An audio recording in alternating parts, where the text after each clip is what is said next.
জেলা তারুণ্য মেলা 2025। প্রায় দুদিন যাবত মেলাটা হচ্ছে। আমি দুদিন ধরে এই মেলাতে অংশগ্রহণ করছি, প্লাস আমি একটা স্টল দিয়েছি প্রায় সমিতি থেকে আর কি। এখানে 13টা শিক্ষা প্রতিষ্ঠান আছে। তো এখানে যারা খুদে খুদে যারা আছে তারা খুদে বিজ্ঞানী বা অনেক ধরনের প্রযুক্তি আর কি উদ্ভাবন করছে। তো এগুলা দেখছি, পরিদর্শন করছি, আমার কিন্তু অনেক ভালো লাগছে। আর আমার নাম বুশরাদি জসিতা, আমি বিরামপুর পাইলট উচ্চ বিদ্যালয়ের একজন শিক্ষার্থী। আমাদের বহির্বিশ্বে সব থেকে বেশি আলোচিত বিষয় হচ্ছে গ্লোবাল ওয়ার্মিং, আর এর পিছনে সব থেকে বেশি দায়ী হচ্ছে কার্বন। আর এর প্রতিরোধে আমাদের এই প্রজেক্টটি। আমাদের প্রজেক্টের নাম হলো কার্বন পিউরিফিকেশন। এখানে একটি ইন্ডাস্ট্রি, এখানে যদি আমরা ডিজেল পুরাই তাহলে যে কালো ধোঁয়াটা উৎপন্ন হবে, সেই কালো ধোঁয়াটা এখানে চিমনি আমরা ব্যবস্থা করেছি। এখানে ফ্যান সিস্টেমও করা আছে।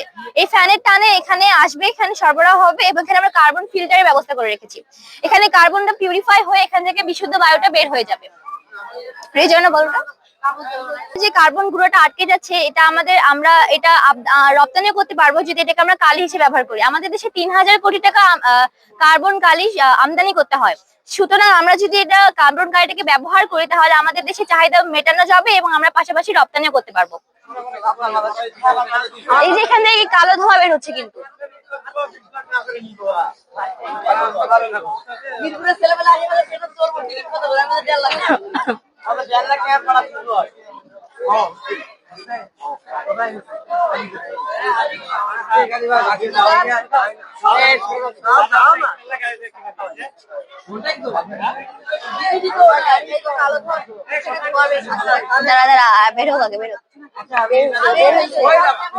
এই যেখান থেকে সাদা ধোঁয়া বেরোচ্ছে,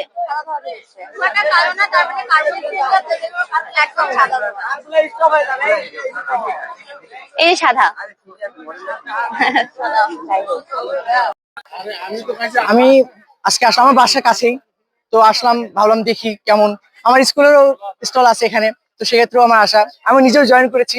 তারপর আমার কাছে যেটা মনে হয়েছে, সবার যে আগ্রহ এই মেলাতে, সবার যে আগ্রহ, যে অন্যরকম একটা আগ্রহ, সবাই নিজের মতো করে ফ্রিলি হয়ে দিচ্ছে।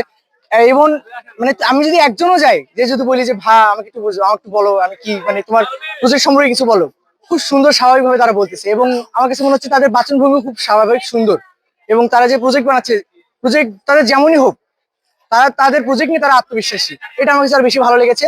এবং আপনারা সবাই বলতেছেন ক্ষুদে বিজ্ঞানী, হ্যাঁ, তারা অবশ্যই ক্ষুদে বিজ্ঞানী। আর এই ভবিষ্যতে আসলে এই ভবিষ্যৎ কাণ্ডের বাংলাদেশের, আর বাংলাদেশের জন্য কিছু আনবে, করবে।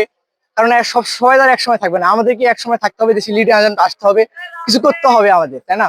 তো সেক্ষেত্রে আমার কাছে যে তারুণ্য উৎসব ইতিবাচক মনে হয়েছে। আবার পাশাপাশি দেখলাম যে বিজ্ঞান বিষয়ক একটা কুইজের প্রতিযোগিতা ছিল, আমি নিজে অ্যাটেন্ড করেছি, ভালো লেগেছে আমার কাছে। আসলে কুইজ এগুলো আমার যে কুইজের জন্য একটা প্রস্তুতির বিষয় ছিল আমার, সেটার জন্য পাশে পড়াশোনা করা লাগছে। এটাও আমার পড়াশোনাতেও একটা আমার ভালো ইফেক্ট। অনেকে বলবে যে পড়াশোনায় ক্ষতি, একটা এক্সট্রা সময় নষ্ট হচ্ছে, সেরকম কোনো বিষয় আমি লক্ষ্য করিনি। আসলে আমার নিজের কাছে ভালো মনে হয়েছে। সব দিক থেকে দেখলাম পরিবেশও শৃঙ্খল ছিল অনেক। এবং আসসালামু আলাইকুম। আমাদের এটা হচ্ছে এনার্জি এফিসিয়েন্সি স্মার্ট সিটি। আমাদের পরিবেশে বিভিন্ন ধরনের বর্জ্য পদার্থ তৈরি হয়, যেমন আপনাদের প্লাস্টিক পৌঁছতে প্রায় 200 বছর লাগে, পরিবেশের অনেক ক্ষতি করে। অনেক সময় সমুদ্রে গিয়ে সামুদ্রিক যেসব জীব আছে সেসবের ক্ষতি করে। এজন্য আমরা এখানে একটা বিশেষ পদ্ধতি তৈরি করছি। সেটা হচ্ছে যে একটা আইডিয়াল সিটির আমরা জানি যে নির্দিষ্ট একটা এলাকায় ময়লা ফেলা হয়, গার্বেজ এরিয়া থাকে। এটা হচ্ছে আমাদের গার্বেজ এরিয়ার মাধ্যমে এখানে আসবে, আসার পর এখানে এর কনভেয়ার বেল্টের মাধ্যমে উঠবে। ওঠার পর এখানে যে বিদ্যুৎ, এখানে যে আপনার ইয়াটা আছে, এই চেম্বার, এটাকে ফায়ার চেম্বার বলে। ফায়ার চেম্বারে যায় এটা, এখানে আগুন ধরানো হবে। আগুন ধরানোর পর এখান থেকে বিদ্যুৎ তৈরি হবে। বিদ্যুৎ তৈরি হওয়ার পর এই বিদ্যুৎটা পুরো শহরে যাবে। যাওয়ার পর এখান থেকে আমাদের যে সোলার প্যানেল আছে, এখান থেকে আমরা বিদ্যুৎ তৈরি করে এরাও দিব। আর পাশাপাশি এখানে হচ্ছে আমাদের যে ইয়াটা, সোলার পাওয়ার স্টেশন।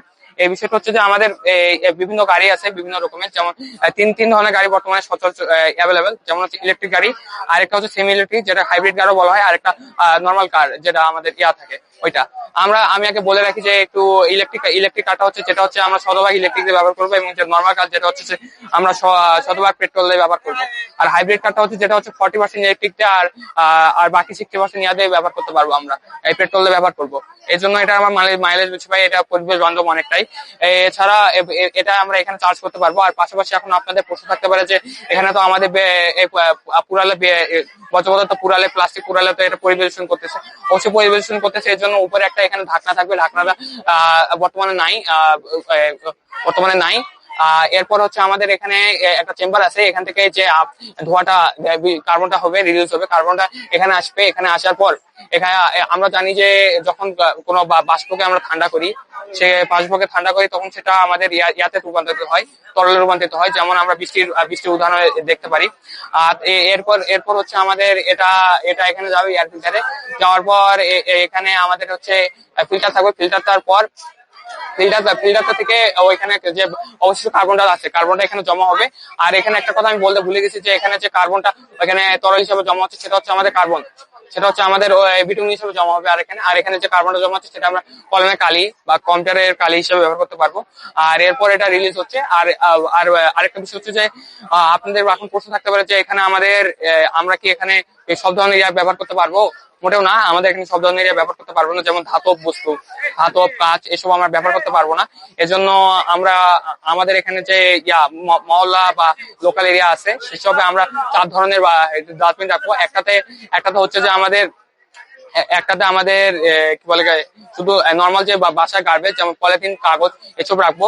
আরেকটায় রাখবো হচ্ছে আমরা আমাদের কি বলে প্লাস্টিক।